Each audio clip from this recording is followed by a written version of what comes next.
Welcome to Luca is a Billionaire, where the only thing I invest in is your answers. In this video, I will explain how to make a juicy steak in an air fryer. First, pat your steak completely dry with paper towels. This helps achieve a beautiful crust.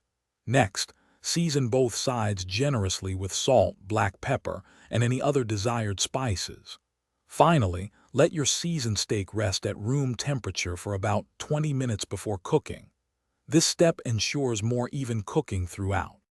Now, preheat your air fryer to 400 degrees F for about 5 minutes.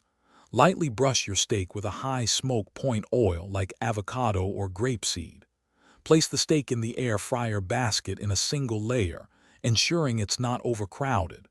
For a 1-inch thick steak, cook for 10 to 14 minutes, flipping it halfway through. Adjust cooking time based on your desired doneness. To guarantee a juicy steak, use a meat thermometer. For medium rare, aim for 130 degrees F to 135 degrees F.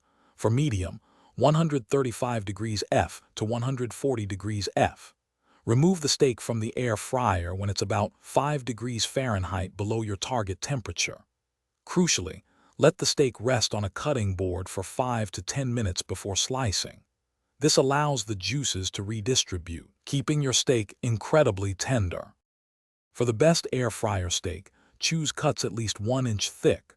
Thicker steaks are less likely to dry out. Always cook in a single layer. Overcrowding reduces air circulation and prevents a good sear. If you desire an even crispier crust, you can quickly sear the steak in a hot pan for about 30 seconds per side after air frying. Enjoy your perfectly cooked, juicy steak. Thanks for watching and please subscribe. It's the best investment you'll ever make.